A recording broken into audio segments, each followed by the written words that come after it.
Topic डालो electromotive force.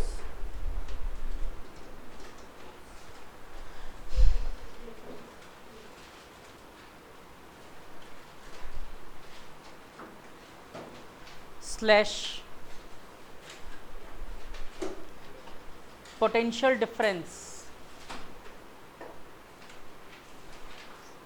Slash, या slash मत करो, एंड इंटरनल रेजिस्टेंस। कोई बात नहीं, इंटरनल रेजिस्टेंस। एक्चुअली में तीनों टॉपिक ना एक में ही समझ में आएंगे आपको, ठीक है, इसलिए मैं एक में बता रहा हूँ।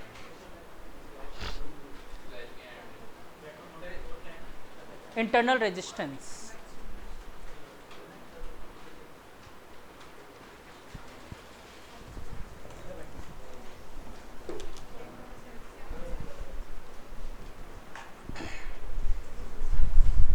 Internal resistance.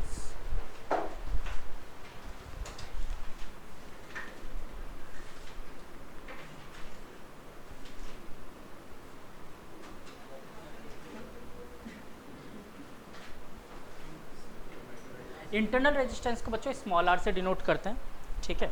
अब समझते हैं कहानी है क्या, ये इंटरनल रेजिस्टेंस क्या है। अभी तक हम लोग ने जो पढ़ा है ना वो एक्सटर्नल रेजिस्टेंस था, ये इंटरनल रेजिस्टेंस क्या होगा। तो देखो, जैसे कि बच्चों मैं आपके सामने, ये मैंने एक बार वैसे पहले एक्सप्लेन कर दिया था,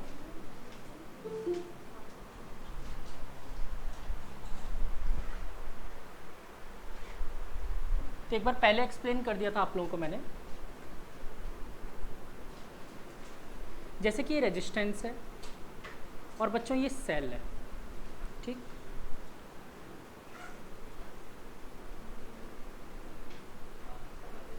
ठीक है, नेगेटिव पॉजिटिव, और ये रेजिस्टेंस।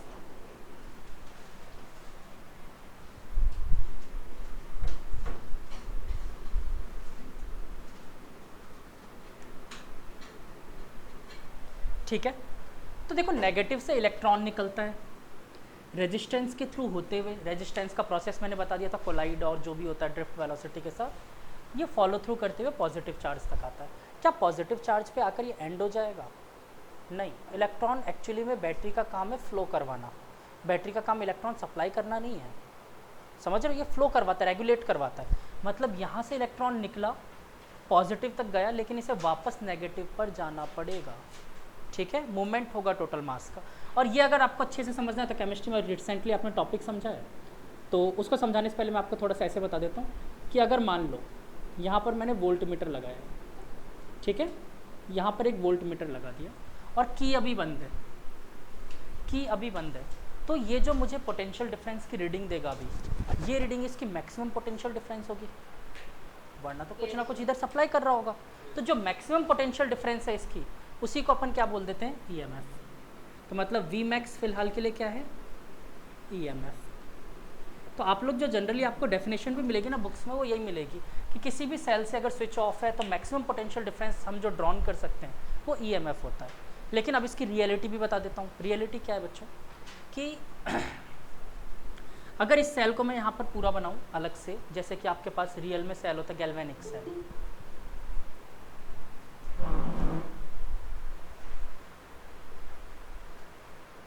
तो रियल में एक गैल्वेनिक सेल है आपके पास,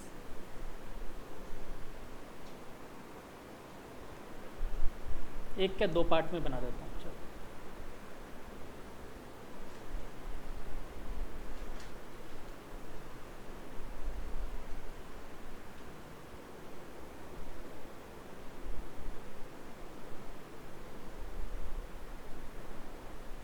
लेफ्ट साइड में पॉजिटिव रहता है, पता है सबको,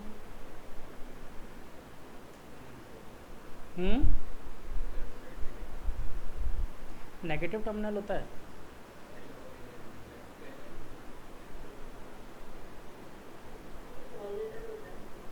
लेफ्ट में पॉजिटिव होता है,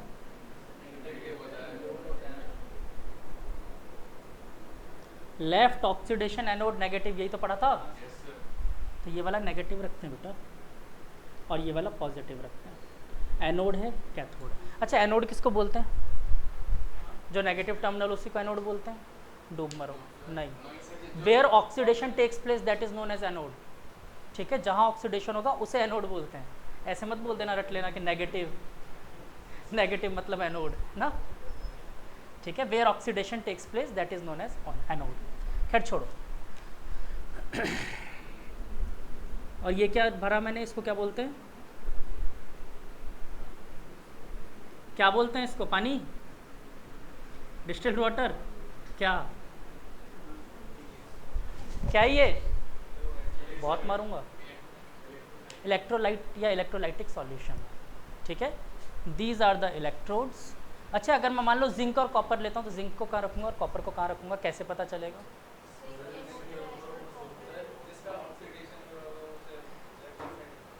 ठीक है, लेट अस सपोज, मैं तो अभी फिलहाल नहीं जानता कि जिंक और कॉपर में किसका ऑक्सीडेशन होगा, कैसे पता चलेगा?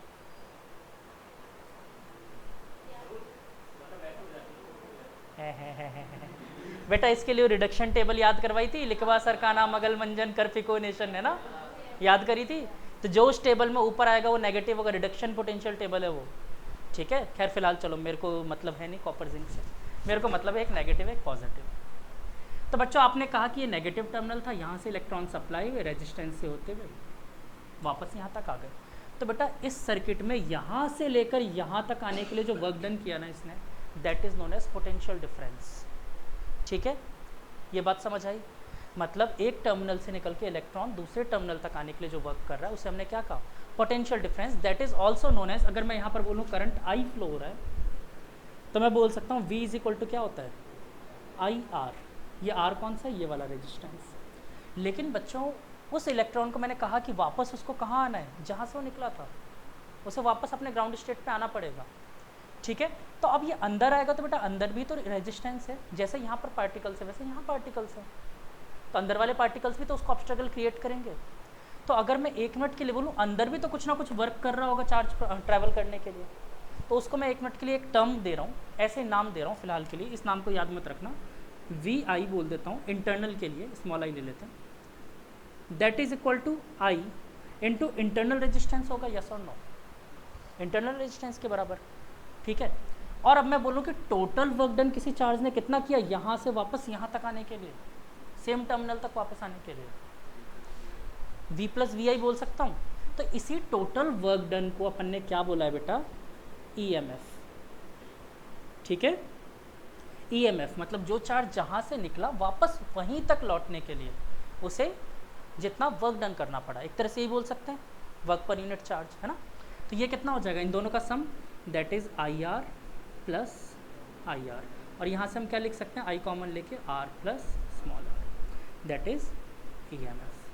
ठीक है, तीनों टर्म्स क्लियर हुए, पोटेंशियल डिफरेंस क्या होता है, EMF क्या होता है, इंटरनल रेजिस्टेंस क्या होता है। अच्छा एक और बात, यहाँ से बेटा इंटरनल रेजिस्टेंस का भी आप फॉर्मूला बना सकते हो, कैसे, देखो E, अब इसको E लिख दूँ चलेगा, ठीक है, E is equal to IR plus small IR था।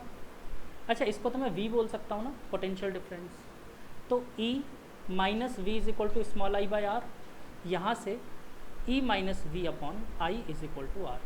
अच्छा ये अपन ने जितनी भी कंडीशन पढ़ी है ना बच्चों, ये कंडीशन कहलाती है डिस्चार्जिंग। डिस्चार्जिंग मतलब जैसे अभी आपका फ़ोन है वो डिस्चार्ज हो रहा है, डिस्चार्ज हो रहा है मतलब कि वो अपनी सेल खुद की एनर्जी से खुद को ऑपरेट करवा रहा है। लेकिन एक ये भी कंडीशन तो हो सकती है जब मैं उस फ़ोन को चार्ज कर रहा हूँ, सेल को चार्ज कर रहा हूँ, मतलब बाहर से ज़्यादा पोटेंशियल देना पड़ेगा। मतलब इस कंडीशन में यहाँ पर तो क्या था, EMF ज़्यादा था पोटेंशियल से, बट वहाँ पर क्या होगा, पोटेंशियल ज़्यादा होना चाहिए EMF से। मतलब इन दोनों को क्या करेंगे अपन, उल्टा कर देंगे। मतलब आप यहाँ पर क्या बोल सकते हो, V minus E upon I is equal to R. ये कंडीशन क्या होगी, चार्जिंग की। ठीक है, बाकी अभी तक जितनी भी कंडीशन पड़ी थी डिस्चार्जिंग की थी, और ये चार्जिंग की कंडीशन है। समझ आई? चार्जिंग में एक बात बताओ मुझे, चार्ज करने के लिए जैसे तुम्हारे पास 15 वोल्ट की बैटरी है, 15 वोल्ट कैपेसिटी है उसकी, तुम चार्जर 5 वोल्ट का लगा के चार्ज कर सकते हो? नहीं कर सकते, तुम्हें चार्जर हायर चाहिए होगा। अच्छा यहाँ पर जो 5 वोल्ट में 15 वोल्ट मैंने बोला है, 15 वोल्ट क्या है, उसका EMF है, तो उसके EMF से ज़्यादा पोटेंशियल दोगे तभी तो वो चार्ज हो सकता है, वरना कैसे चार्ज होगा, कम पोटेंशियल दोगे चार्ज ही नहीं होगा। ठीक है, और इस बात को तुम वैसे नॉर्मल भी समझ पा रहे होगे, जैसे मेरा ही फ़ोन हो गया, इसको मैं छोटा चार्जर लगाऊंगा चार्ज ही नहीं होगा, क्योंकि इसकी बैटरी की पोटेंशियल क्या है, एनर्जी क्या है, ज़्यादा चाहिए इसको, चार्ज नहीं हो पाएगा। इस वजह से हमें क्या करना पड़ेगा, बाहर आउटर सोर्स से मैं पोटेंशियल दूंगा इस बार, वो पोटेंशियल ज़्यादा रखना पड़ेगा, इसलिए इसे बोलते हैं condition of charging, this is condition of discharging. समझ आया? मोस्टली आप लोगों के चार्जिंग का केस ना के बराबर ही आता है, बट आ गया तो बता दिया मैंने। समझ आई कहानी? डेफिनेशंस लिख लें थोड़ा सा। अच्छा एक और चीज़ समझ लो, यहीं पे हाथ के आते समझ लो, इंटरनल रेजिस्टेंस डिपेंड किन किन चीज़ों पे करता है। अगर मैं बोलूँ इंटरनल रेजिस्टेंस की डिपेंडेंसी कम ज़्यादा कैसे कैसे हो सकती है, जैसे एक्सटर्नल रेजिस्टेंस को आपने बोला लेंथ पे डिपेंड कर रहा है, एरिया पे डिपेंड कर रहा है, क्या इलेक्ट्रोलाइट पे। तो देखो ये फैक्टर ना थ्योरी के एग्जाम में कई बार पूछ लिए जाते हैं, पांचों फैक्टर। मैं जो बता रहा हूँ ये कोई फार्मूला नहीं है, पर इसको याद कैसे रखना, देखो small r is directly proportional to CID upon AT। ये याद रखने के लिए पांचों फैक्टर मैं ऐसे बनाता हूँ, C for concentration of solution, I for the current, D for distance between the electrode, अगर एक ही सेल में लेता तो डिस्टेंस बिटवीन इलेक्ट्रोड बोल सकते हैं, A for area of cross section and T for temperature. तो इन पांचों फैक्टर पे डिपेंड करता है, this is not the formula, direct आपको टर्म्स लिख लिख के बताने पड़ेगी, कंसंट्रेशन पे, करंट पे, डिस्टेंस पे, एरिया पे एंड टेम्परेचर पे। क्लियर है? नोट डाउन करो। अच्छा डेफिनेशन लिखोगे,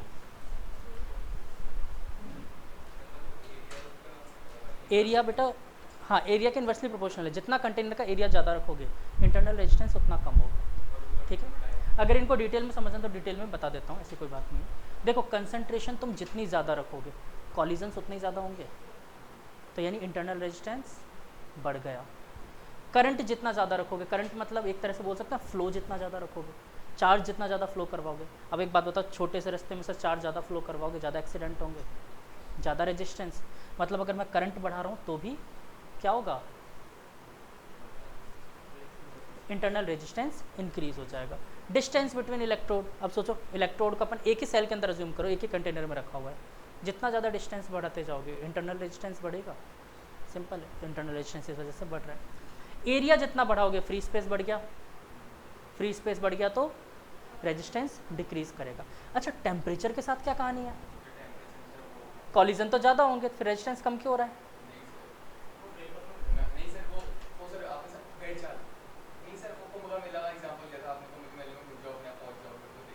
हाँ ये समझ सकते हो, या फिर दूसरा मैं अच्छा एग्जांपल देता हूँ। देखो जब आप टेम्परेचर लिक्विड का बढ़ाओगे तो बेटा रियलिटी में उसका वॉल्यूम थोड़ा सा मान सकते हो एक्सपेंड होगा, डेंसिटी रिड्यूस होगी, डेंसिटी रिड्यूस होगी तो इजीली ट्रांसमिशन होगा, सबसे इजी बात तो ये है। दूसरा आयंस ज़्यादा टूटेंगे जैसे जैसे टेम्परेचर बढ़ाओगे, कंसंट्रेशन उसमें आयंस ज़्यादा डिसोसिएट होंगे, और आयंस ज़्यादा डिसोसिएट होंगे तो कैटायन और एनायन का मूवमेंट आसान हो जाएगा, क्योंकि लिक्विड स्टेट में तो कैटायन एनायन भी चार्ज कैरियर होते हैं ना, इसलिए कैटायन एनायन का मूवमेंट थोड़ा ईजी हो जाएगा। अब आई बात समझ, कर लो नोट डाउन। ये मैंने उसके लिए बताया था, फंक्शन ऑफ सॉल्ट ब्रिज यहीं से निकल के आता है। हाँ डेफिनेशन लिखो ईएमएफ की, मैं दोनों डेफिनेशंस लिखवा देता हूँ। फर्स्ट लिखो, it is the maximum potential difference, EMF की डेफिनेशन लिख रहे हैं, it is the maximum potential difference that can be drawn from a cell.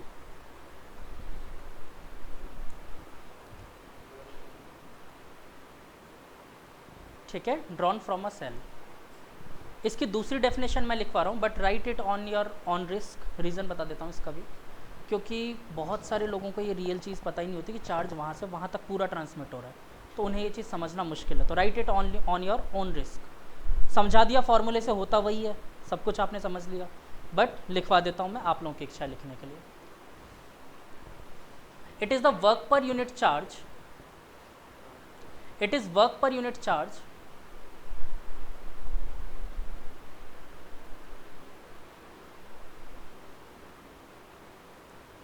to travel a complete circle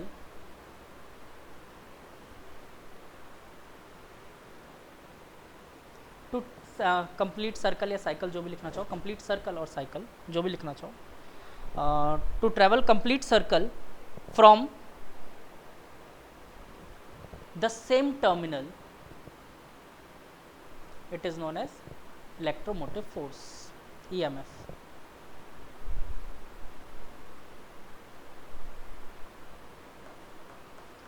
ठीक है, फिर इसके बाद इंटरनल रेजिस्टेंस को लास्ट में लिखना, पहले ये पूरा नोट कर लो। डेफिनेशन तो क्या ही लिखवाऊंगा।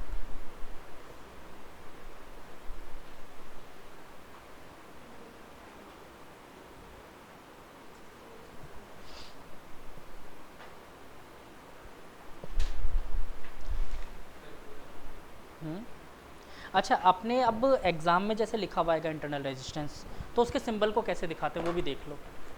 ये दो तरीके से सिंबल आपको देखने को मिलेंगे। अब एग्ज़ाम में तो पूरी कहानी बना के देगा नहीं ये सेल वगैरह, ये तो केमिस्ट्री में है। तो देखो इसका सिंबल कैसे बनाते हैं अपन। या तो आपको ये ऐसे बना कर देगा बैटरी, फिर उसके बीच में इस तरीके से रेजिस्टेंस लगा देगा, और ये एक तो ये सिंबल है। या फिर दूसरा ये ऐसे भी बना कर दे सकते हैं,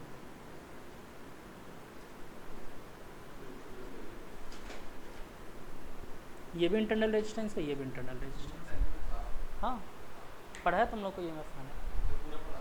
हाँ, ये टॉपिक था तुम लोगों को। स्मॉल आर से डिनोट करते हैं इंटरनल रेजिस्टेंस को।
तो एक बात बताओ, यहाँ से एक बात समझ में आ रही है कि ईएमएफ सॉरी पोटेंशियल डिफरेंस जो होता है वो कुछ नहीं है, रियलिटी में ईएमएफ का ही एक इफेक्ट है। रियल में पोटेंशियल डिफरेंस तो कुछ है ही नहीं, ईएमएफ की वजह से पोटेंशियल डिफरेंस आया ना। ठीक है, तो अभी इन पॉइंट्स को नोट करते हैं, पूरा छाप लो, फिर पॉइंट 2 पॉइंट लिखना है अपन को।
हो गया, छाप लिया।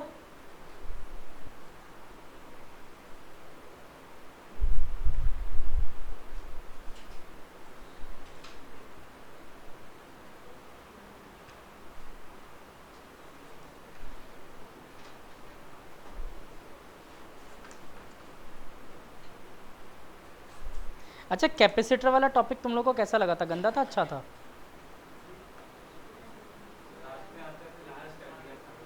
लास्ट में आते आते नोडल एनालिसिस में तो किरचॉप्स में मेहनत लग रही थी ना, नोडल में थोड़ी लगी मेहनत। और वैसे अगर उसका क्वेश्चन आए तो मतलब ये है कि देख के डर जाओगे, कुछ ऐसा? थोड़ा सा उसको रिवीजन में रखना, छोड़ना मत, क्योंकि अभी आने वाला वापस। हाँ, किरचॉप तो है ही है, कैपेसिटर। नहीं नहीं, अभी तो आज तो मोस्ट अवेटेड टॉपिक आएगा। हाँ, इक्विवेलेंट रेजिस्टेंस। एक्चुअली में पूरे 12th क्लास में जो सबसे अच्छा लगता है ना बच्चों को टॉपिक, वो आज वाला टॉपिक लगेगा। हाँ, 10th में देखा हुआ टॉपिक होता है, अरे सर हमको 2 क्वेश्चन हम निपटाएंगे, इक्विवेलेंट रेजिस्टेंस। और एक और अच्छी चीज़ है, बोर्ड में एक भी क्वेश्चन नहीं आता उसका, बोर्ड में किरचॉप्स का आता है। इक्विवेलेंट का या पहले तो आता था, एडवांस में भी और मेंस में भी खूब आते थे, अब रेयर ही कभी कभार, क्योंकि सबने बहुत प्रैक्टिस कर ली ना। तो मेन किरचॉप्स पे फोकस करते हैं।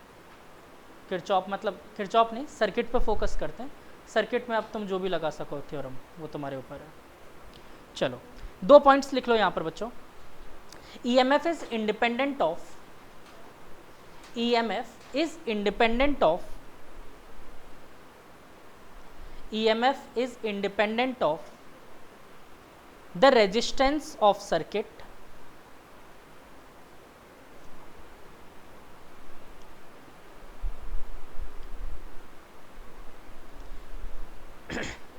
independent of the resistance of the circuit and depends upon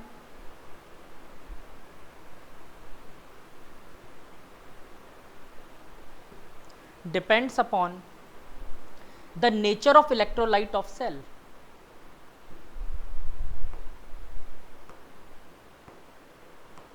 EMF cell के इलेक्ट्रोलाइट पे डिपेंड करता है।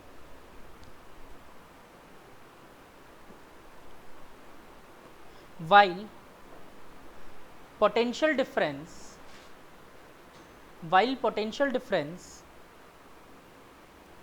depends upon the resistance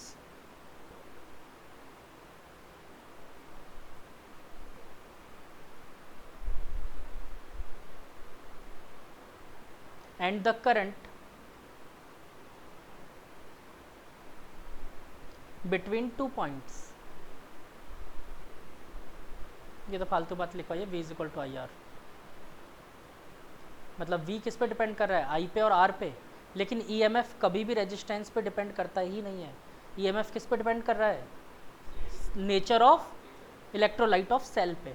ठीक है, ये क्वेश्चन आपको मिल सकता है ऑब्जेक्टिव में, याद रखना। ठीक है, सेकंड पॉइंट लिखो। हाँ बेटा। सर जैसे अभी अपने को बताया ना आपने कि ये इंटरनल रेजिस्टेंस के जो ये 5 बताए हैं, हाँ है ना, तो EMF भी इससे बताना है क्या?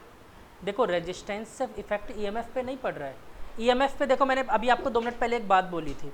वैसे अगर मेरी बात नहीं समझ में आए, केमिस्ट्री में कौन सा चैप्टर चल रहा है अभी आप लोगों का? ये वाला हो गया आप लोगों का, इलेक्ट्रोकेमिस्ट्री। नंस्ट इक्वेशन पढ़ी है लास्ट में? नंस्ट इक्वेशन में ई नॉट सेल निकाला था आप लोगों ने। ई नॉट सेल में कहीं पे भी आप लोगों ने रेजिस्टेंस टर्म देखी है? नंस्ट इक्वेशन माइनस NF क्या था, माइनस NF डेल्टा टी, ऐसा कुछ था ना? क्या था नंस्ट इक्वेशन, क्या थी? Delta G, NF delta G. हाँ, ई नॉट इज इक्वल टू क्या निकाला था तुम लोगों ने? ई सेल क्या आया था? NRT अपॉन वो लॉग ऑफ, ऐसा कुछ आता है ना? हाँ, कंसंट्रेशन पे। तो डिपेंड किस पे कर रहा था? कंसंट्रेशन पे डिपेंड कर रहा था बेटा EMF। वहाँ पर आप लोगों ने इक्वेशन पे देखा था, कहीं पे भी रेजिस्टेंस का टर्म था? रेजिस्टेंस पे डिपेंड ही नहीं करता है। ठीक है, एग्जैक्टली मुझे अभी इक्वेशन याद नहीं आ रही, मैं बना लूँगा तो याद आ जाएगी। ठीक है, डन। तो अगर ज़रूरत हो तो आप वहाँ से देख लो, क्योंकि EMF देखो, ये दोनों सेक्शन ऐसे बटे हुए हैं। EMF आपने वहाँ कैलकुलेट किया केमिस्ट्री में, बट उसका टर्म यूज़ कहाँ पर कर रहे हैं अपन फिजिक्स में, ईएमएफ वर्ड ही यहाँ पर फिजिक्स में यूज़ होगा, इसके अलावा इसका ना तो कोई फार्मूला यूज़ होने वाला है, वो वाले जो आपने नस्ट इक्वेशन में निकाला था और इन चीज़ों में, तो उनका कोई फार्मूला वगैरह यूज़ नहीं होगा। निकालते कैसे हैं, तो रिडक्शन पोटेंशियल से, सबका SHE से निकाला था, स्टैंडर्ड हाइड्रोजन इलेक्ट्रोड से, तो सबके लिए अपने पोटेंशियल अलग अलग कैलकुलेट कर रखा है, ठीक है। तो उसके बेसिस पे ईएमएफ ऑफ सेल डिपेंड होता है। अच्छा, हम लोग मैक्सिमम ईएमएफ के लिए भी फ़िलहाल क्या यूज़ करते हैं, कौन सा सेल यूज़ किया जाता है मैक्सिमम ईएमएफ डिफरेंस के लिए, पोटेंशियल डिफरेंस के लिए या ईएमएफ के लिए कौन सा यूज़ करते हैं? नालायक को, सुबह शाम यूज़ करते हो लिथियम आयन बैटरी, फ़ोन में यूज़ करते हो, लिथियम आयन इसलिए तो यूज़ करते हैं। अगर लिथियम आयन बैटरी नहीं होती तो पुराने वाले बैटरी देखें लेड एसीटेट वाले, तो ऐसे फ़ोन हाथ में रख के चलते हो, पीठ पे वो बड़ी वाली बैटरी टांग के चलते, फिर हमारी पीठ ऐसे होती है हमेशा। उतना काम ये अकेला कर रहा है, उससे ज़्यादा पोटेंशियल डिफरेंस दे रही है लिथियम आयन बैटरी। और फिलहाल चाइना ने कुछ नया ही बना लिया है, ये पता है चाइना ने क्या बना लिया, रेडियो एक्टिव सेल बना लिया उसने। वो एक बार सेल बन गया और आप अपने फ़ोन में कनेक्ट कर लो, 66 ईयर्स तक फ़ोन चार्ज रहेगा, 66 ईयर्स तक। हाँ, अब वो सोच लो, तो उसने चार्ज बैटरी ऐसी बनाई है, निकल से बनाया है, निकल से। देखो खतरनाक वैसे तो रेडियो एक्टिव है, अब वो तो बता रहा है कि नहीं है, चाइना तो यही बता रहा है, क्योंकि रेडिएशन रिलीज़ नहीं हो रहा होगा, रेडियो एक्टिव एलिमेंट्स की कोटिंग कर दी जाती है। मेन देखो रेडियो एक्टिव से प्रॉब्लम कहाँ है, रेडिएशन रिलीज़ होने की, उसकी अगर अपन ने कोटिंग कर ली परफेक्ट तो फिर प्रॉब्लम ही नहीं है। तो रेडियो एक्टिव सेल उसने बना लिया जो 66 ईयर्स तक चल सकते हैं, फिलहाल वो दावा कर रहा है ऐसा। और एक अचीवमेंट इंडिया ने भी हासिल कर ली है बहुत बड़ी, ये मालूम है? कभी पढ़ते हो न्यूज़ वगैरह, नहीं पढ़ते हो? बहुत तगड़ी अचीवमेंट हासिल की है इंडिया ने, और हमारी आने वाले कम से कम 20,000 सालों तक के लिए पावर प्रॉब्लम ख़त्म हो गई, इलेक्ट्रिसिटी प्रॉब्लम ख़त्म। देखो हम लोगों के साथ प्रॉब्लम क्या थी, हम लोग बिजली कैसे बना सकते थे, या तो कोल से या फिर न्यूक्लियर से। न्यूक्लियर में किसका यूज़ करते थे, यूरेनियम का, और यूरेनियम इंडिया में ना के बराबर है, बहुत कम है। और हम लोग बाहर से यूरेनियम परचेज भी नहीं कर सकते क्योंकि हम NSG के मेंबर नहीं है, न्यूक्लियर सप्लायर ग्रुप के मेंबर इंडिया नहीं है, तो इंडिया को बाहर से यूरेनियम मिलता ही नहीं है, खरीद नहीं सकता इंडिया। तो ये प्रॉब्लम हो गई, तो इसलिए हम लोग कोल पे भी डिपेंडेंट थे, सोलर पे डिपेंडेंट थे। बट फिलहाल हम लोगों ने एक बहुत बड़ा अचीवमेंट ये हासिल किया है कि हम लोगों ने थोरियम से बिजली बनाने की टेक्निक बना ली, इलेक्ट्रिसिटी बनाने की, और थोरियम का पूरे वर्ल्ड का 25% से ज़्यादा रिजर्व अकेले इंडिया के पास है। और थोरियम से जो बिजली बनाने की टेक्निक है ना, वो टेक्निक इतनी गजब है कि जितना हम लोग यूज़ कर रहे हैं और लास्ट में एज इट इज़ हमें मिल भी जाता है थोरियम। तो ये बड़ी अच्छी चीज़ है, प्रोसेस बहुत तगड़ा है उसका। तो हमें मतलब अब इसमें टाइम लगेगा, प्रोसेस तो बना लिया, DRDO ने बनाया, प्रोसेस तो बन गया, अब उसको इम्प्लीमेंट करने में कम से कम 10 साल टाइम लगेगा। बेटा उसमें से एनर्जी लॉस तो कर देगा थोरियम, लेकिन जैसे अभी यूरेनियम से हम बिजली बनाते थे ना, इसमें एक प्रॉब्लम थी कि यूरेनियम को आप क्या करते थे कि जो यूज़ कर लिया उसको एक कंटेनर में भर के और उसे ज़मीन के नीचे दबाना पड़ता था हमें, रेडिएशन लीक होगा। अब वो कम से कम है ना, उसको ज़मीन में इसलिए रख दिया जाता है, अगर मैंने बाहर फेंक दिया है, कहीं पर भी थ्रो कर दिया, तो वो जितना भी पानी है वो रेडिएशन फैला देगा। अभी जापान रिसेंटली यही तो करने वाला था, जिस पे सब कंट्रीज़ ने उस पर दबाव बनाया कि मत करो। क्या है कि उसके पास रेडिएशन, एक बार न्यूक्लियर रेडिएशन फैल गया था 2012 में, उसका प्लांट फट गया था, तो उसमें समुद्र का पानी भर गया सुनामी की वजह से, तो सारे पानी को एक कंटेनर में रखा गया, क्योंकि अगर वो कंटेमिनेट हो जाता समुद्र में वापस तो रेडिएशन समुद्र में फैल जाता और पूरे ओशन को, सी लाइफ को इसको ख़त्म कर देता वो। ठीक है, नहीं नहीं कुछ नहीं होता, रेडिएशन इनफैक्ट वो ख़त्म नहीं होता ना। आपने हाफ लाइफ पढ़ा होगा अभी, शायद आपके हट गया सिलेबस से, हाफ लाइफ हट गया, केमिकल काइनेटिक्स पढ़ ली? अच्छा, उसमें आता है हाफ लाइफ। हाफ लाइफ क्या होता है, जैसे मान लो कि कोई भी रेडियो एक्टिव एलिमेंट है ना, उसका कंसंट्रेशन एक फिक्स टाइम इंटरवल के बाद आधा रह जाता है, लेकिन आधा ही तो होता है। अगर मैं बोलूँ मेरे पास 100 लीटर यूरेनियम था, 5 महीने बाद या 2 महीने बाद कितना रह जाएगा, फिर 2 महीने बाद, और ये कभी ख़त्म नहीं होगा, कभी ख़त्म नहीं होगा, आधा आधा होता जाएगा, ख़त्म कभी नहीं होगा ये।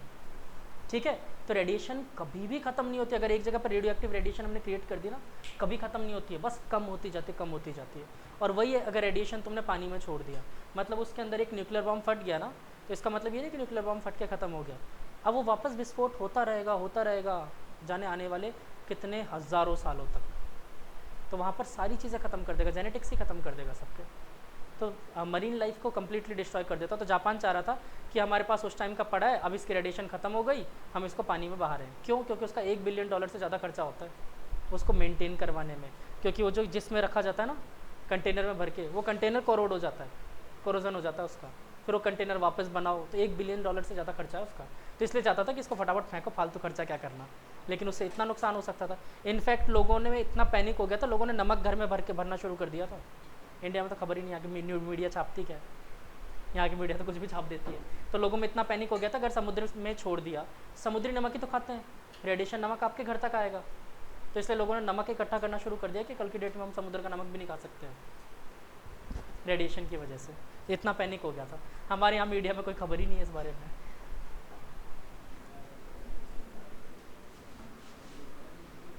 यहाँ पर तो पता ही नहीं क्या होता है वो। कभी देखते हो न्यूज़ वगैरह?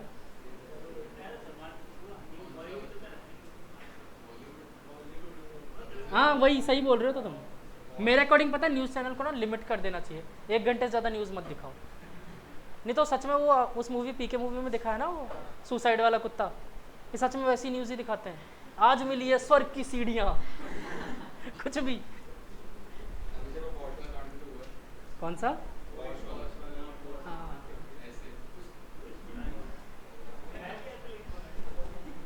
तो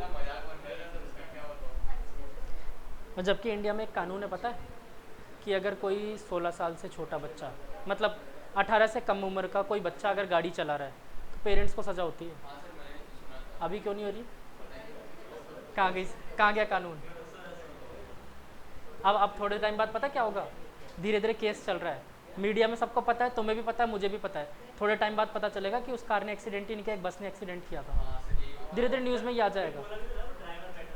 देख लो आ गया ड्राइवर ऑटोमेटिक, क्योंकि अब कुछ भी हो जाए उस बच्चे को सज़ा नहीं हो सकती, नहीं होगी चाहे कुछ भी हो जाए। तो मजाक चलता है चलो टॉपिक डालो,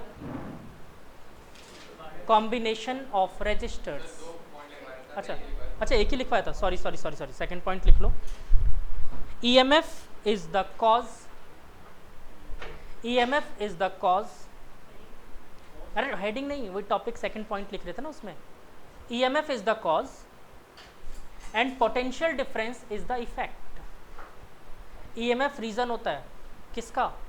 पोटेंशियल डिफरेंस इफेक्ट शो करने के लिए, ठीक है। तो EMF is the cause and potential difference is effect.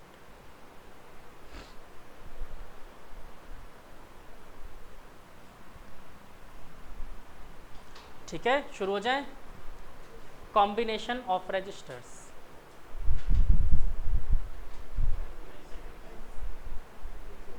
Is the effect.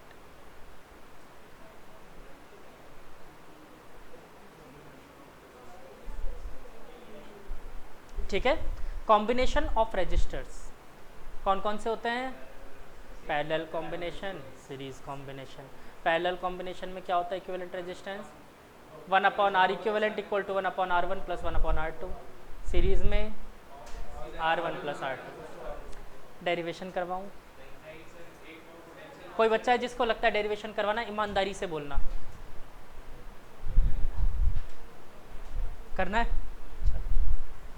कर ले, लिख लो सीरीज कॉम्बिनेशन। पहले सीरीज कॉम्बिनेशन नहीं, ये तो मुझे पता है, जिन्होंने मना किया वो भी नहीं करेंगे डेरिवेशन, कर नहीं पाएंगे, मेरे को पता है, इसलिए मैं करवा ही देता हूँ। सीरीज को कर लोगे?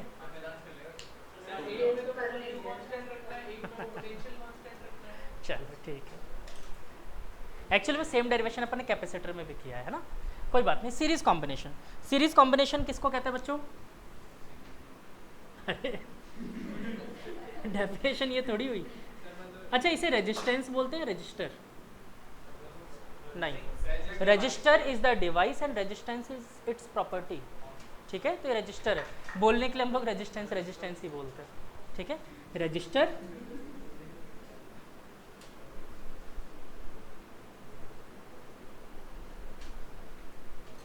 और सीरीज कॉम्बिनेशन क्या हो गया बच्चों, जब दो रजिस्टर्स का सिर्फ एक एंड कॉमन हो। अब डेफिनेशन वगैरह नहीं लिखवा रहा मैं इसकी। आल1 आल2 एंड आल3 प्लस माइनस, ठीक है। इन सीरीज कॉम्बिनेशन लिखना है क्या, लिख लो। In series combination current is constant because quantization of charge. लिखना हो तो लिख लो, वरना छोड़ दो।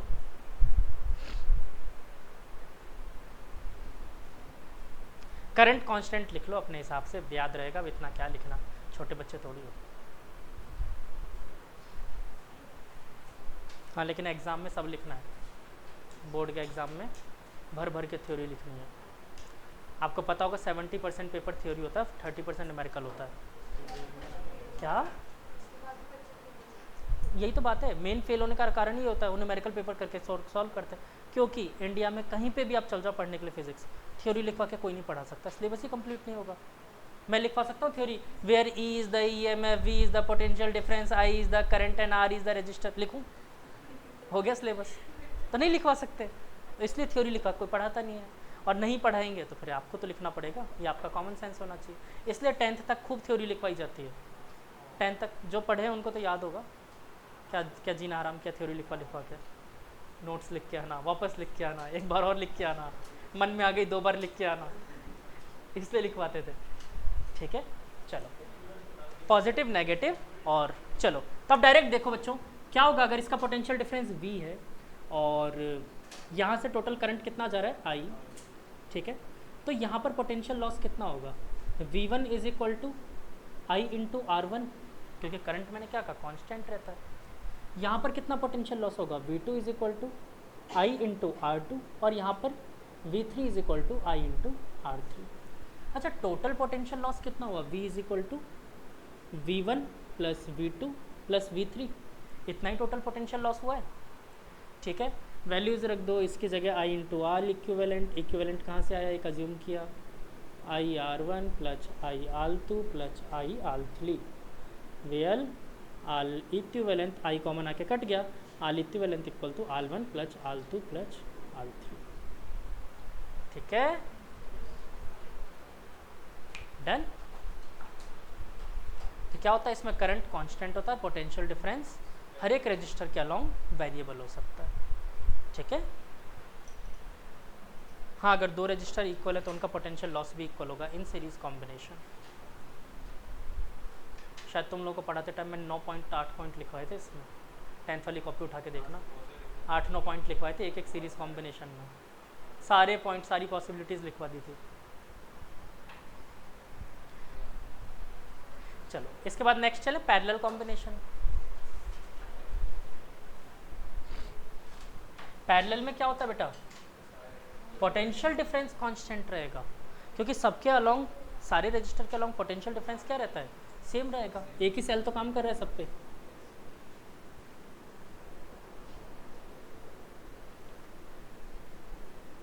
अच्छा पैरेलल कॉम्बिनेशन किसे कहते हैं,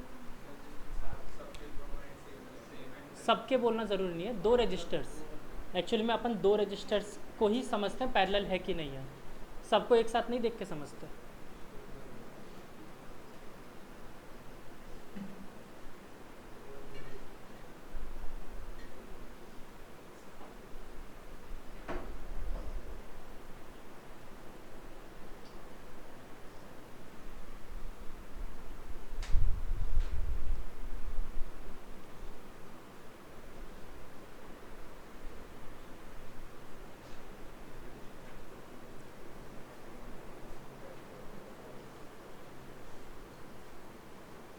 जब 2 रेजिस्टेंसेस के दोनों एंड कॉमन हो तो उन दोनों रेजिस्टेंस को अपन क्या बोल सकते हैं, पैरेलल कॉम्बिनेशन।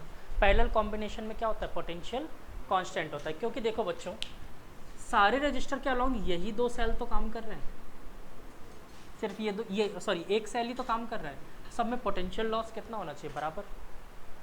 मतलब यहाँ पर मैं क्या बोल सकता हूँ, अगर मैं I1 निकालूँ बच्चों I1 is equal to V upon R1, I2 is equal to V upon R2 और I3 is equal to V upon R3। ठीक है, तो देखो V upon R equivalent is equal to V upon R1 plus V upon R2 plus V upon R3। 1 upon R equivalent is equal to 1 upon R1 plus 1 upon R2 plus 1 upon R3। R equivalent का मतलब, R equivalent किसको कहते हैं? एक नया ऐसा resistance जो इन तीनों का वर्क अकेले कर रहा हो, अपन ऐसा सोच के चल सकते हैं। ठीक है, एक नया ऐसा रेजिस्टेंस जो इन तीनों का वर्क अकेले कर रहा हो। ठीक है, that is known as R equivalent. Capacitor में इसका उल्टा होता था, पैरेलल कॉम्बिनेशन में अपन डायरेक्ट ऐड करते थे और सीरीज में अपोजिट। ठीक है, और मैंने वहाँ पर एक चीज़ और बताई थी, रेजिस्टेंस को छोड़ के सब डिवाइस में उल्टा ही होता है। हाँ, स्प्रिंग में उल्टा होता है, पाइप्स का कॉम्बिनेशन फ्लूइड मैकेनिक्स में उसमें उल्टा होता है। अपन अभी आगे पढ़ कैपेसिटर पढ़ चुके और अभी इसी चैप्टर में भी पढ़ेंगे अपन एक और, उसमें भी उल्टा होगा, पावर का कॉम्बिनेशन। ठीक है, क्या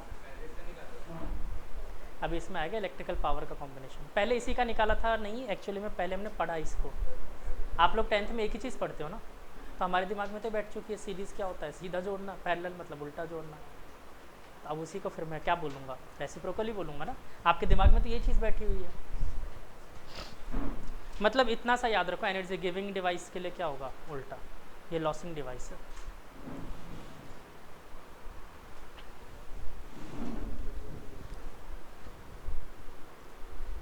शुरू करें क्वेश्चंस आसान आसान से। चलो आज मैं बुक से क्वेश्चंस करवाऊंगा। हाँ बेटा, पिज़्ज़ा शुरू में ही।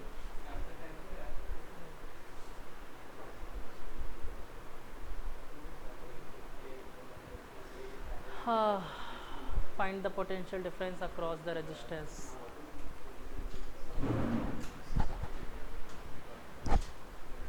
चलो एक काम करते हैं, एक क्वेश्चन दे रहा हूँ बेटा। पहला first question, what a difficult one.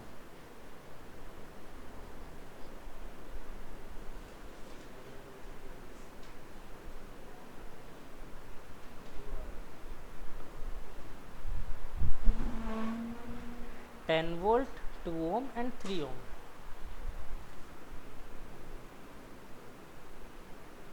Find the potential difference across each resistor. जल्दी जल्दी करो, लिखो क्वेश्चन कॉपी में।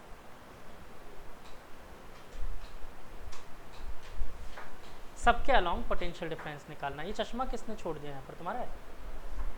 चाहिए?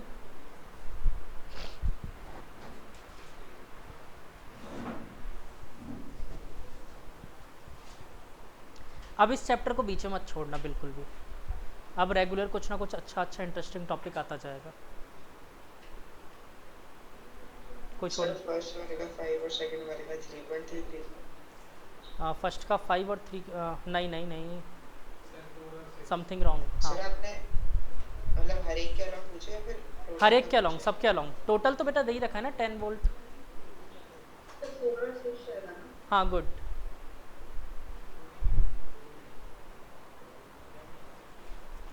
देखो सबसे पहले इक्विवेलेंट रेजिस्टेंस निकालो, फिर करंट फाइंड करो। ठीक है, और करंट सीरीज कॉम्बिनेशन में क्या रहेगा, कांस्टेंट। तो फिर सबके लिए V1 V2 निकाल दो। बादल क्या हो गया बेटा, नहीं आ रहा? कहाँ निकाल रहे हो तुम?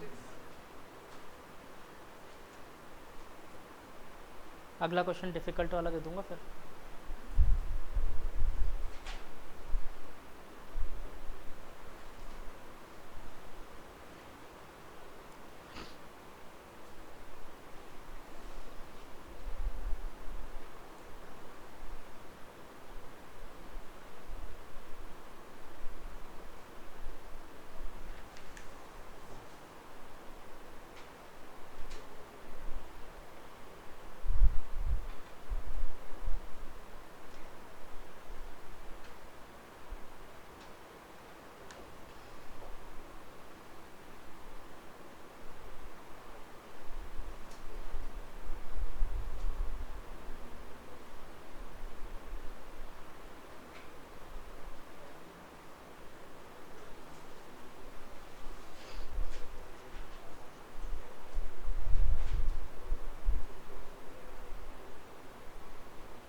चलो अब क्वेश्चन शुरू करें, फटाफट फटाफट जल्दी जल्दी। एक और आसान सा क्वेश्चन कर लो, फिर उसके बाद करते हैं। ये वाला कर लें। देखो आर इक्वेलेंट निकालोगे 3 + 2 दैट इज 5। आई फाइंड करोगे क्या होता है, वी आपको गिवन है 10 और आर अपने पास इक्विवेलेंट कितना आया 5, 10 upon sorry V upon R that is I, 2 ampere आ गया करंट की वैल्यू। अब यहाँ पर करंट मिल गया मुझे 2 एम्पियर, यहाँ से आप V1 निकाल सकते हो, क्या होगा V1, हाँ V1 that is I into R1, 2 into 2, 2 2 जा 6, V2 2 इंटू 3 दैट इज 2 3 जा 9। व्हाट अ टफ क्वेश्चन, तो नहीं हुआ था ये क्वेश्चन। अरे क्या कर रहे हो, नहीं हुआ था ये क्वेश्चन तो मैं एक्सपेक्ट कर रहा था। कैपेसिटर भी पढ़ा है तुम लोगों ने, हाँ हाँ कर सकते थे। मैं तो इसको छोड़ के चलने वाला था, अच्छा वो करवा दिया। नहीं आया बादल, नहीं आया। पीछे दोनों बेटा अपने, नहीं आया, चलो कोई बात नहीं, अब आ गया। नेक्स्ट क्वेश्चन कर लोगे, चलो ट्राई करते हैं। आसान क्वेश्चन ही दे रहा हूँ अभी मैं, धीरे धीरे क्वेश्चन बढ़ाएंगे।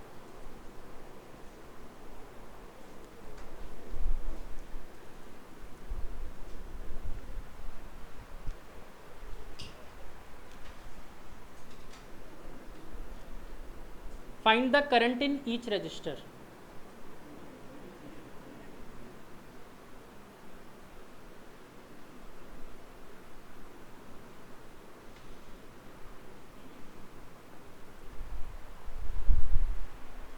Three ohm 38।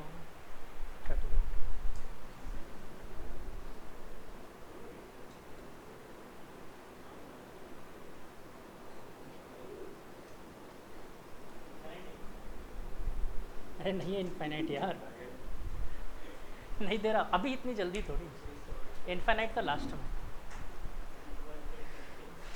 चलो फटाफट निकालो करंट इन ईच रजिस्टर।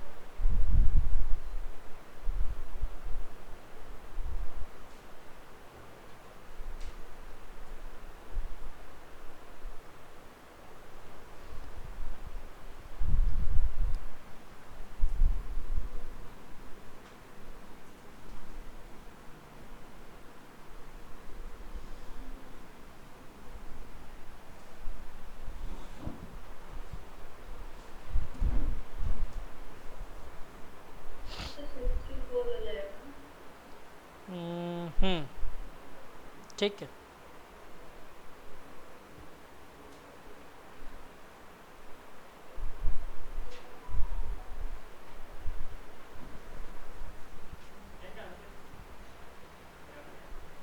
क्या करंट, करंट सब में, सब में करंट कितना फ्लो होगा।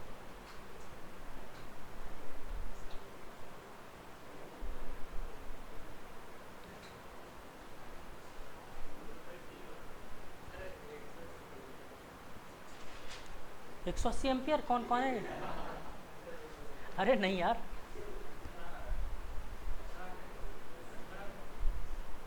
अठारह एम्पियर, यार तुम लोग क्या कर रहे हो, मैं बहुत बुरा मारूंगा।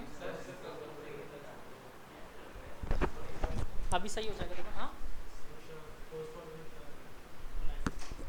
अब देखो सबका सही आने लगता है। सॉल्व करने की कोई दबाव नहीं है।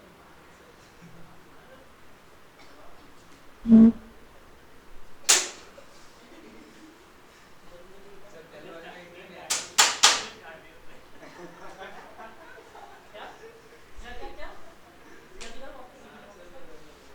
हाँ सही कर, क्यों डर रहे हो? क्यों डर रहे हो? चल, अपनी मर्जी करो। गुड।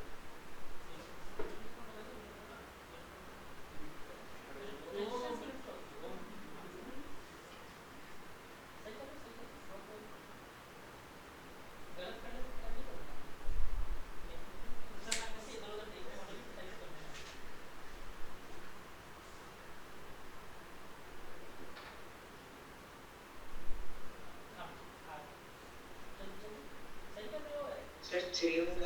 सर 180/7 है क्या?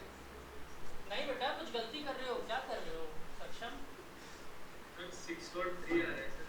गुड गुड, 6 तो सही आ रहा है, 3 का पता नहीं, चेक कर।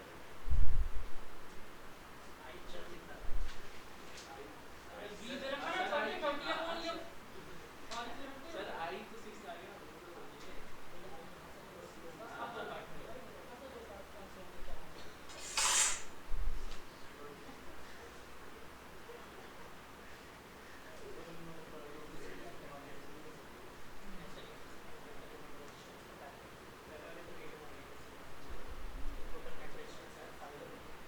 ये तुमने सही बताया, आ रहा हूँ एक साथ। ये बताओ तो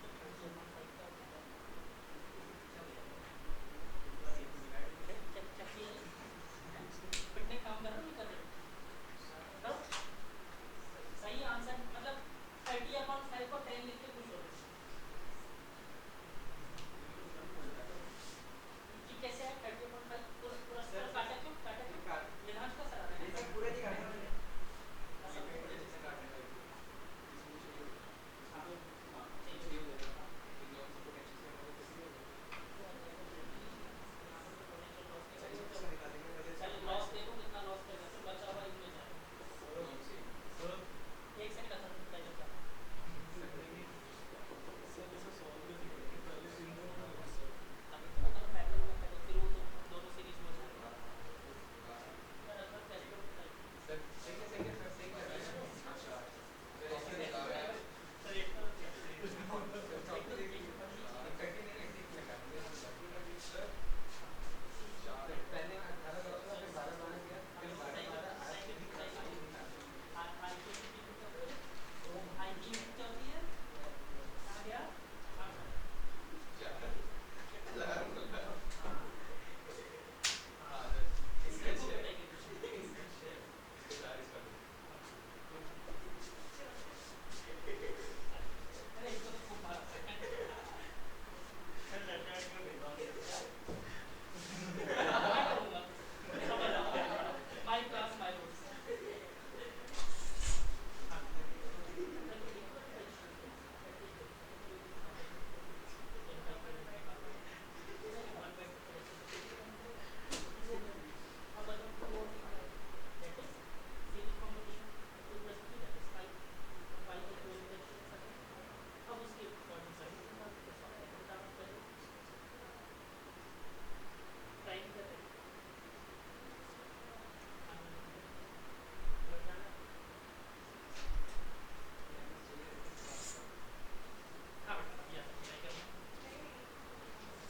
8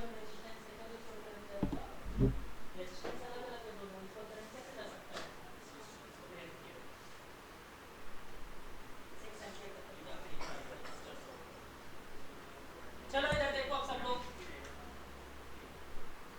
ऑनलाइन वालों की पिटाई पेंडिंग है, बाद में करेंगे ठीक है? नहीं नहीं आज अब पिटेंगे सब। तौशित नेक्स्ट क्लास में पिट जाएगा और सक्षम की तो हो ही जाएगी पिटाई। सर V1 का 18, V2 का 18 और V3 का 36। अरे पोटेंशियल क्यों निकाल रहे हो? 30 वोल्ट की सप्लाई और इतने ज़्यादा कैसे हो गया? सोचो सप्लाई 30 वोल्ट की, 86 वोल्ट इसमें कैसे आ सकता है? सोचो 86 नहीं 36। तो भी 30 वोल्ट की सप्लाई है, ज़्यादा कैसे हो जाएगी यार? घर से 100 रुपये लेके निकले, रास्ते में 150 रुपये हो गए, कैसे? पॉकेट मारी। चल आ गया आप? गुड गर्ल, सही है, ठीक है, गुड। चलो अब इधर देखो वापस। चलो तो मैं उस भेदभाव का बदला तुमसे लूँगा, ठीक है? किया कुछ भेदभाव है? बच गए?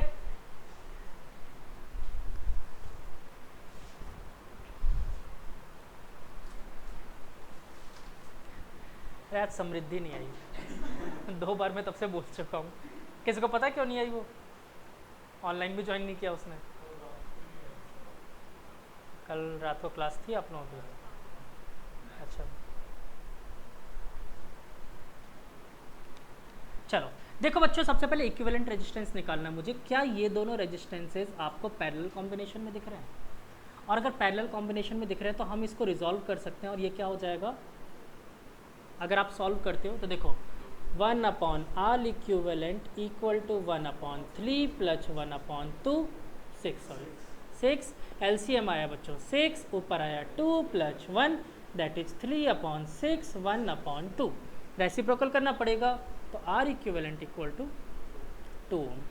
ये किसका, इन दोनों का, मतलब इन दोनों को हटा के मैं इसकी जगह एक रेजिस्टेंस अज्यूम कर सकता हूँ जिसकी वैल्यू क्या होगी 2 ओम। अब ये 2 ओम और 3 ओम सीरीज कॉम्बिनेशन में है, और अगर सीरीज कॉम्बिनेशन में तो नेट रेजिस्टेंस कितना आ गया मेरे पास, आर इक्विवेलेंट इक्वल टू 5 ओम। ये तो मुझे ओरली ही कर लेना चाहिए था, ठीक है, मैं ये मानता था, मान के चल रहा था कि शायद कर लोगे क्योंकि कैपेसिटर में खूब किया है, ठीक है, पता नहीं। 5 ओम पोटेंशियल दे रखा है V is equal to 30 volt, तो क्या I निकाल सकते हैं, yes I is equal to V upon R equivalent that is 30/5 कितना होता है 10 होता है बेटा, है ना, 30/5 इज 10 वोल्ट, ठीक है। चल आगे चलते हैं। अब बच्चों sorry ampere, it's not volt it's ampere, ठीक है, मेरी पिटाई करो, यूनिट गलत है। चलो 6 एम्पियर, तो बच्चों यहाँ से करंट निकला 6 एम्पियर का। अब देखो यहाँ पर ये करंट 2 पार्ट में डिवाइड हो जाएगा, एक्चुअली में तो 2 पार्ट में डिवाइड हो गया, मतलब कुछ करंट यहाँ चला गया होगा, मान लेते हैं यहाँ पर करंट चला गया I1, तो यहाँ पर कितना जाएगा 6 माइनस I1, इतना ही जाएगा।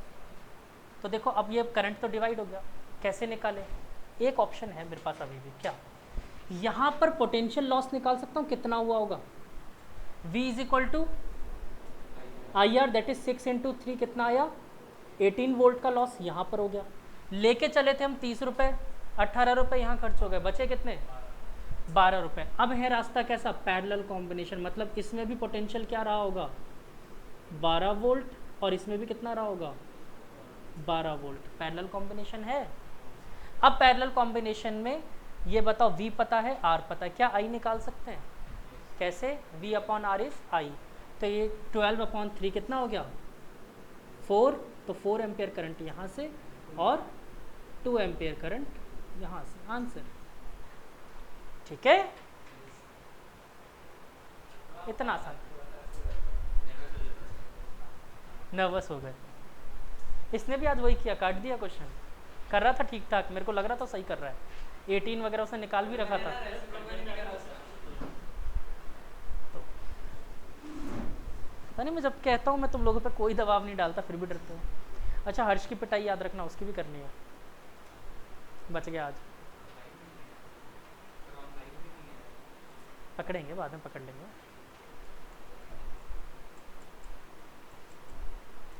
क्या हो बेटा दिवांशी आ गया, ईमानदारी से बोलना नहीं आया तो वापस बोलो, वापस समझा दूंगा। अच्छा, जिन बच्चों को अभी भी लगता हो ना कैपेसिटर नहीं आया है, एटलीस्ट इसको ईमानदारी से पढ़ लेना, कैपेसिटर ऑटोमेटिक आ जाएगा, कुछ अंतर थोड़ी, वहाँ पर आर की जगह सी होता है बस, और तरीका थोड़ा सा उल्टा होता है, सीरीज में 1 अपॉन करके करना होता है, पैरेलल में डायरेक्ट ऐड करना होता है।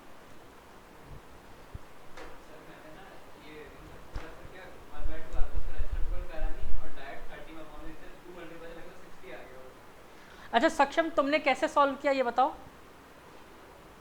सर वो मैंने डिवाइड ही नहीं करा करंट को, मतलब डायरेक्ट ही मल्टीप्लाई कर दिया। शाबाश। सर वो 18 फर्स्ट वाले का तक तो 18 आ गया था, फिर आपने वो डिवाइड करा ना, उसको डिवाइड करें।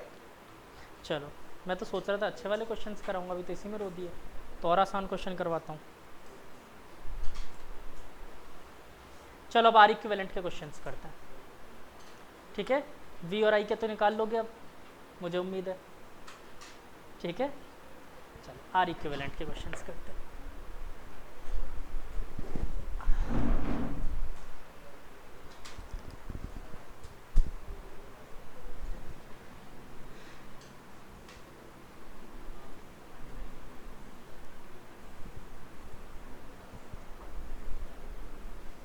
बादल बस,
हो गया बेटा?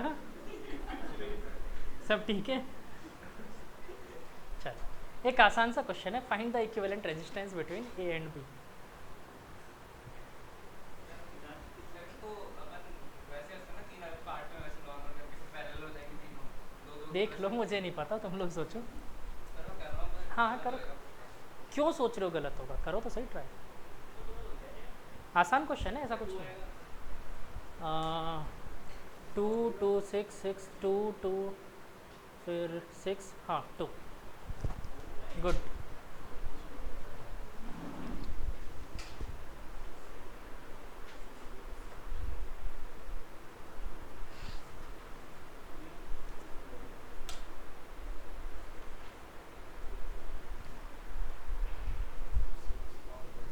अगला भी क्वेश्चन बना ही देता हूँ फिर मैं।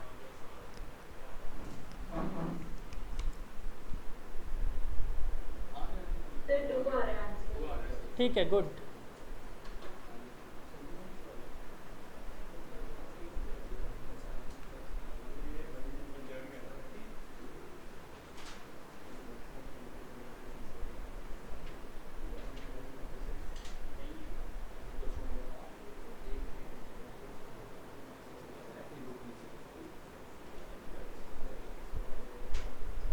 सर 2 ओम आ गया।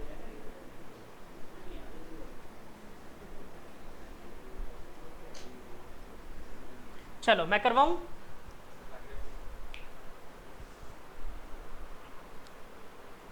बेटा सिंपल देखो, पहले ये दोनों पैरेलल में, रिज़ल्ट आया सीरीज़ में, फिर ये और ये पैरेलल में, फिर जो भी रिज़ल्ट आया वो इसके साथ सीरीज़ में, फिर ये पूरा पैरेलल में, हो गया।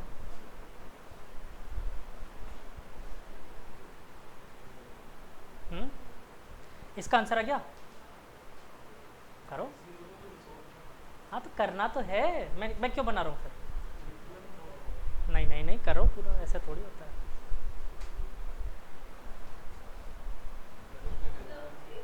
वो मैं जानबूझ के नहीं बता रहा ना, वो जानबूझ के नहीं बता रहा हूँ, मैं पहले ये सॉल्व करवाऊंगा फिर बताऊंगा। हाँ वरना तुम लोग पहले आगे आगे चलोगे, सर ये वाला नहीं वो वाला बताओ। चलो ये वाला सॉल्व करें। नेक्स्ट वाले में कोई आइडिया नहीं है? अभी मैंने दिया ही नहीं है, पहले ये तो करो फिर वो करवाएंगे। तो मैंने डायग्राम बनाया, उसमें क्वेश्चन ही क्या है वही नहीं पता तुम लोगों को भी। देखो पहले तो देखो बच्चों, ये दोनों रेजिस्टेंस क्या मुझे पैरेलल कॉम्बिनेशन में दिख रहे हैं? हाँ या ना? और अगर ये पैरेलल कॉम्बिनेशन में है तो इन दोनों का इक्विवेलेंट बताओ फटाफट कितना होगा? 2 आएगा, सबको पता है। मतलब इन दोनों रेजिस्टेंसेस को हटाकर मैं यहाँ पर डायरेक्टली 2 ओम का रेजिस्टेंस एक ही लगा दो, काम हो जाएगा। तो मैंने यहाँ पर लगा दिया, इन दोनों को हटाकर एक रेजिस्टेंस 2 ओम का। अब ये दोनों कैसे दिख रहे हैं आपको? सीरीज कॉम्बिनेशन कितना हो गया? 4 + 2 6। 6 और 3 कैसे कॉम्बिनेशन में दिख रहे हैं? Parallel combination. और अगर ये पैरेलल कॉम्बिनेशन में तो क्या होगा सॉल्व करके? 2 ओम हो जाएगा।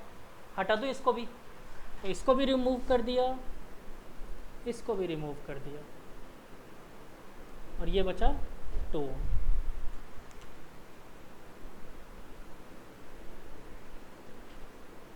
अब ये बताओ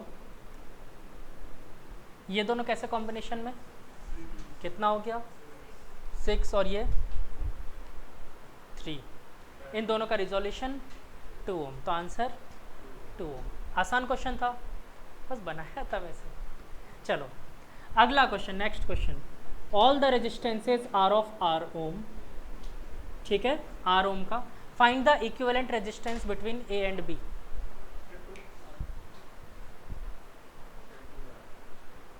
देखते हैं, चेक करते हैं इतनी जल्दी क्या है। तुमने बताया आंसर, मैंने मान लिया। What is the equivalent resistance between A and B? देखते हैं, अभी क्वेश्चन बदल देंगे, अच्छा वाला बना देंगे।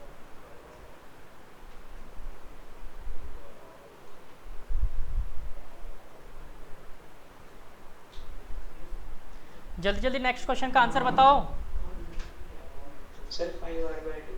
5r/2, very good. और कोई?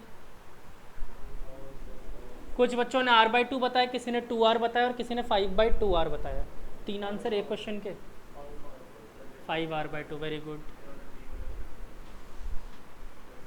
चलो मैं 4 आंसर दे रहा हूँ, चारों में से आंसर टिक कर देना। फर्स्ट आंसर 2r आया था मेरे पास, सेकंड आंसर r/2 आया है, थर्ड आंसर 5r/2 आया है, and fourth answer is 7r/2। ये मैं दे रहा हूँ। अच्छा अभी देख लेंगे।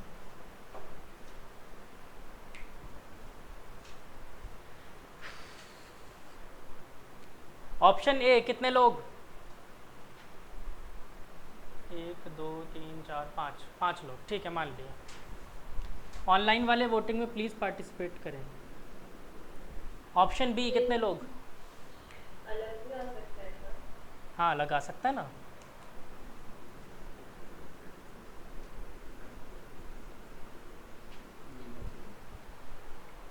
ऑप्शन बी में कितने लोग? एक भी नहीं है। किसी ने तो, एक ने तो बोला ही था ये आंसर।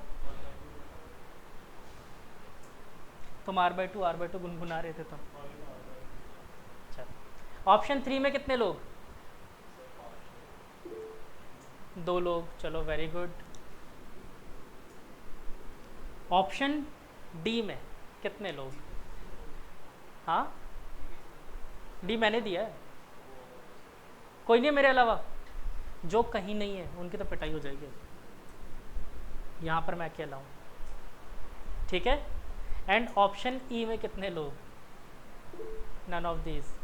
तौशित एंड गार्गी, 2 लोग, चलो वेरी गुड।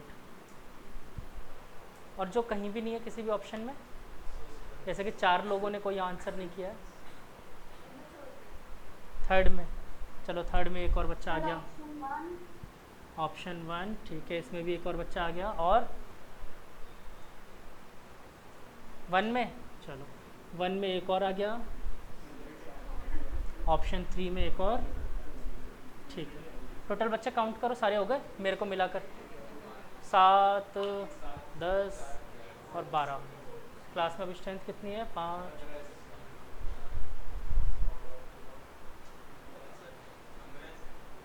15 की स्ट्रेंथ है ना। 3 बच्चे अभी मिसिंग है। नव्या आपने आंसर नहीं किया? हाँ तो बेटा बताना पड़ेगा ना। और कौन छूट गया? हाँ देवांशी बेटा, तो नन ऑफ दिस। चलो और कोई है वोटिंग में पार्टिसिपेट करने वाला? सब हो गए पूरे? तो फाइनली मेरा आंसर, जिसमें मैं अकेला ही था, उसको मैं गलत करार देते हुए मेजोरिटी को विन करवाता हूँ, ठीक है। इट्स 2R, बहुत सिंपल था बच्चों, इतना सोचना ही क्या था। यहाँ पर देखो सी और डी के बीच में कोई रेजिस्टेंस है, मतलब इसको क्या बोला जाता है? Short circuit. अब करंट ऊपर जाएगा ही क्यों? ज़रूरत नहीं उसको ऊपर जाने की, छोटा रास्ता मिल गया तो बस यहाँ से आया करंट, यहाँ से निकल गया। That is 2R series combination. करना ही नहीं है, शॉर्ट सर्किट है ना बीच में CD। अगर मैं ये नहीं लगाता तो रिजॉल्व करते। अब करंट ऊपर जाएगा ही क्यों? बीच में शॉर्ट सर्किट हो गया। अच्छा गार्गी तौशित क्या निकाल दिया था बेटा आंसर?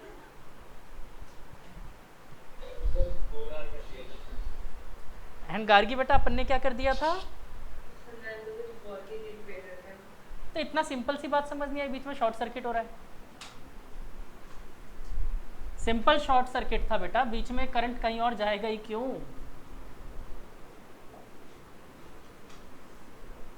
ठीक है। इसी क्वेश्चन में एक और अच्छा क्वेश्चन देता हूँ ना, क्या दिक्कत है। What is the equivalent resistance between E and B? E and B, E और B के बीच में। ऑप्शंस देता हूँ चलो। Option A 2R, option B R/2, option C 5R/2, option D 3R/2। देखते हैं। अच्छा E भी दूँ?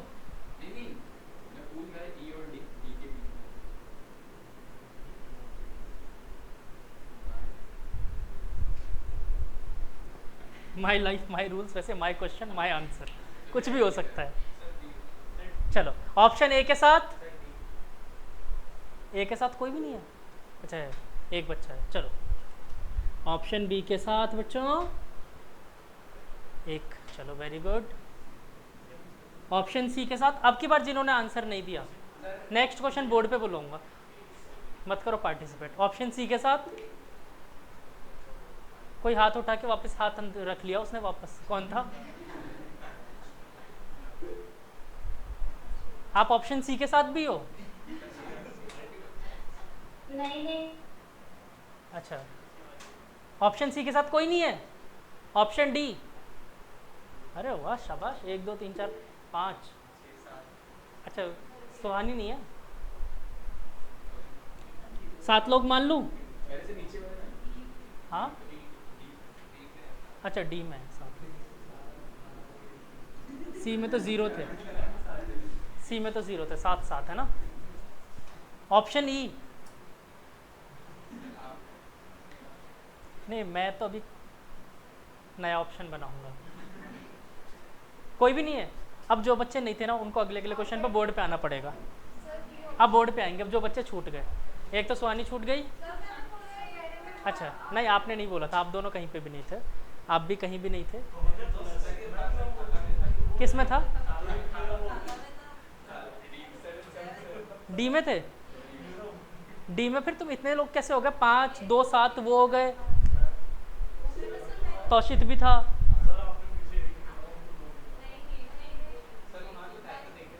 देखा था? चलो तो फिर यहाँ पर 8 लोग थे फिर। नहीं वो सुहानी भी इसी में ही थी। अच्छा आप ई में हो, पार्टी बदल ली तो भी देखो 5 तुम थे, 1 देवांशी हो गई, कौन नहीं है तो इसमें से? अच्छा मैदान 6 में था, अच्छा ठीक ठीक ठीक 7। चलो ई में मैं भी था और एक बच्ची और थी जो छूट गए। नहीं अब छूट गए, अब बोर्ड पे आओगे। नहीं बेटा आप लोग इधर ही देख रहे थे ऑप्शन के टाइम पे, मेरे को ध्यान है। चलो अभी बुलाएंगे नेक्स्ट क्वेश्चन है, फिर बात करते हैं। ठीक है 6 बच्चे बच गए ना, एक तो सक्षम रह गया, गार्गी रह गई, नहीं उसने डी बाद में बोला है, पहले नहीं बोला। नव्या रह गई और इधर रह गई ये दोनों। चलो बाकी सब ठीक है। तो the correct answer is option D, simple. ठीक है ऑप्शन डी। नहीं अभी देखो हर बार ऐसा नहीं होता है, अभी देखते जाओ, अभी अगला क्वेश्चन दूंगा। हाँ अभी करवाते हैं। अच्छा चलो पहले ये देख लेते हैं फिर समझ लेते हैं कैसे।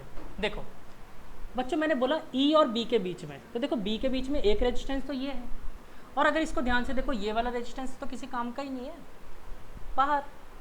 अब इन दोनों रेजिस्टेंस को ये देखो सी और डी को आप छोटा वायर बनाओ, छोटा वायर बनाओ, बराबर कर दो तो भी कोई फ़र्क पड़ता है? शॉर्ट सर्किट है। मतलब ये दोनों कैसे कॉम्बिनेशन में है?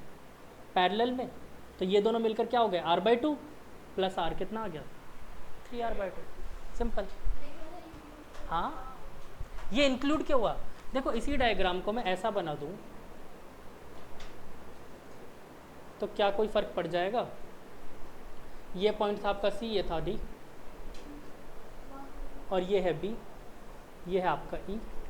यहाँ से कुछ निकल रहा है उससे क्या फ़र्क पड़ता है? करंट तो इधर जाएगा ही नहीं, करंट को जब तक वापस आने का रास्ता नहीं मिलेगा कभी नहीं जाएगा। ठीक है डन। हाँ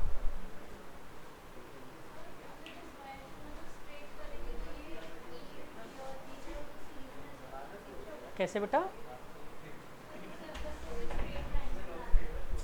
इसको स्ट्रेट लाइन में बना दें। किस वायर को? नहीं बेटा तो ये यहाँ से टूट नहीं सकता ना क्योंकि शॉर्ट सर्किट है, वायर को तोड़ नहीं सकते ना आप, शॉर्ट सर्किट करो। कैसे बच्चे मैं समझा नहीं। इसको यहाँ से कनेक्ट कर दो, बना के बताओ।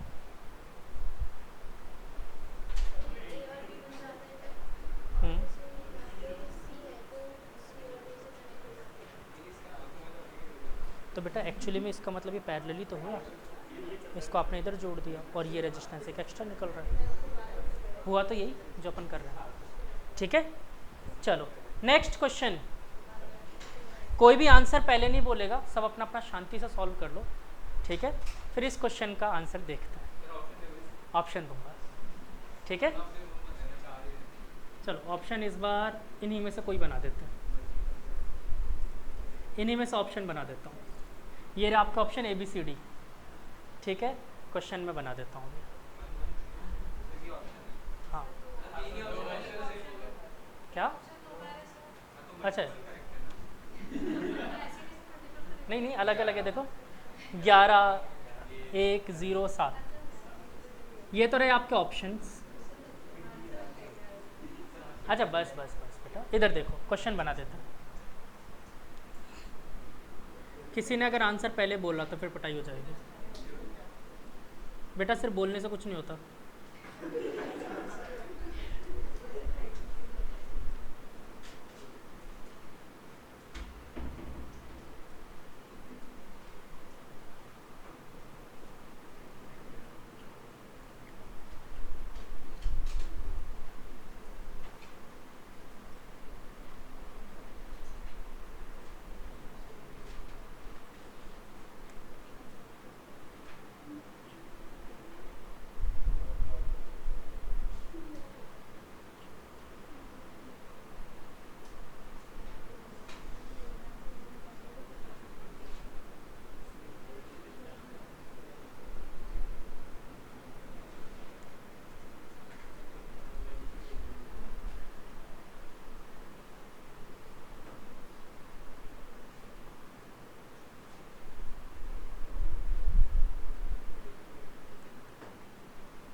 बाद में पूछेंगे, अभी पूछेंगे ऑप्शंस, बोलना मत, शांति।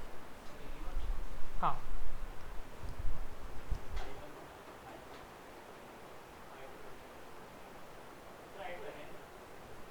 ये रहा ना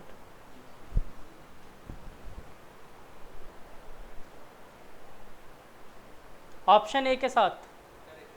अच्छा करना है, कर लो कर लो।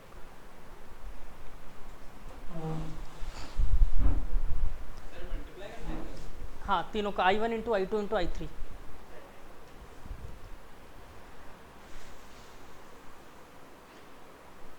कुछ मैंने बना के दिया है क्वेश्चन, तो इज्जत तो करो उस क्वेश्चन की। अच्छा इस बार का टेस्ट तो सबका मस्त हुआ, आसान पेपर था। न्यूमेरिकल टाइप अटेंड किए थे सारे? ग्रेविटेशन के करे थे, उसके करे थे?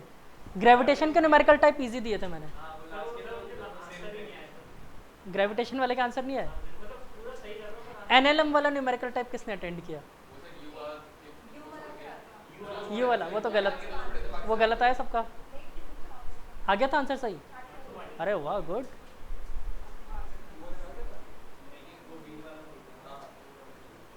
चलो तो अब नेक्स्ट पेपर में बहुत इससे भी ज़्यादा आसान बनाने वाला हूँ। नहीं, नेक्स्ट पेपर आप लोगों का अपन रखने वाले इलेक्ट्रोस्टैटिक्स, और 10 को था ना, 9 को। हाँ देख लेना जो भी संडे।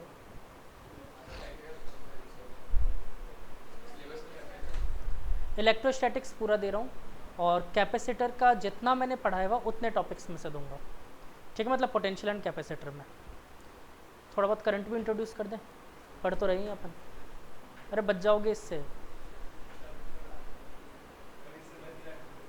इससे तो बचोगे उल्टा।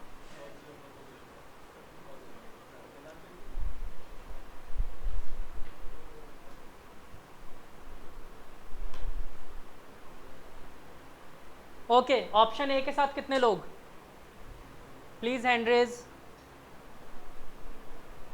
बी के साथ? अरे कितने साल लगाओगे सॉल्व करने में यार, बोलना नहीं है, देखते हैं। पूछ लिया इसने आंसर क्या, कौन से में कौन से के साथ है? पूछा ना इसने? नहीं बादल पूछ रहा ही है, पूछ रहा है कौन से ऑप्शन के साथ है, मैंने सुना है। बादल धुलाई हो जाएगी है? अभी आता हूँ, रुको। ऑप्शन ए के साथ कितने लोग? ऑप्शन बी के साथ एक भी नहीं, एक है, चलो 2, गुड। फटाफट सबको ऑप्शन में पार्टिसिपेट करना है। ऑप्शन सी के साथ 4 5 6 7 6 लोग सी के साथ, चलो 7 हो गए, 8 9, अरे वाह 9 लोग हो गए सी के साथ। ऑप्शन डी के साथ, चलो वेरी गुड।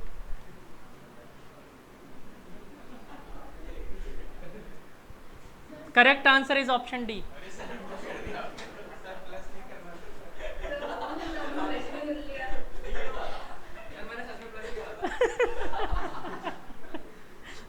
चलो मैंने क्वेश्चन दिया था मल्टीप्लाई में, ठीक है। देखो बाकी सब सॉल्व बाद में करना, सॉल्व कर क्या रहे थे, बीच में देखो रेजिस्टेंस, करंट को जाने का रास्ता मिलेगा, आने का मिल रहा है, तो इसमें करंट कितना होने वाला है, 0 से किसी को मल्टीप्लाई करो क्या आंसर आएगा, सॉल्व ही क्यों करना था, 0, ऑप्शन सी। और मजाक नहीं, मजाक बंद, IIT में आया हुआ क्वेश्चन है ये, IIT का क्वेश्चन है ये, मजाक नहीं कर रहा, हाँ IIT में आया हुआ है, प्रीवियस ईयर क्वेश्चन है ये। हैं? क्या हुआ, 7 नंबर से निकलता है, नहीं बच्चे ज़्यादा हो गए, 9 हो गए इस बार तो बाकी बच्चों ने फटाफट सुन लिया कि हाँ सब इधर ही जा रहे हैं, हाँ हाँ ठीक है ठीक है ठीक है, हम भी इधर सी के साथ। चलो ठीक है, ये एक्चुअली में प्रीवियस ईयर क्वेश्चन था और सिंपल सोचना था बच्चों, करंट हमेशा सर्कुलर लूप में फ्लो होता है, ठीक है, जाने का रास्ता अगर उसे चाहिए तो आने का भी चाहिए। इसी क्वेश्चन को मैं वापस चेंज कर देता हूँ, तो my answer is correct, option D, ठीक है। फिर आपको सॉल्व करना पड़ेगा इसे।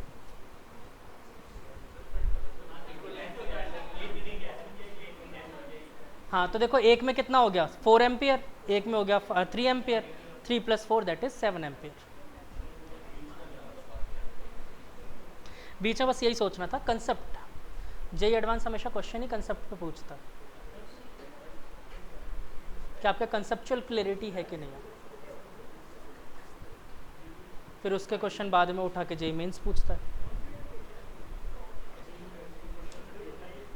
क्या बेटा, हाँ एडवांस के क्वेश्चन आते हैं मेंस में, एक्चुअली में कम से कम 15% तो रिपीट होता ही होता है, बाकी के कंसेप्ट रिपीट होते हैं, 15% वो क्वेश्चन है जो डायरेक्ट रिपीट होता है as it is with data.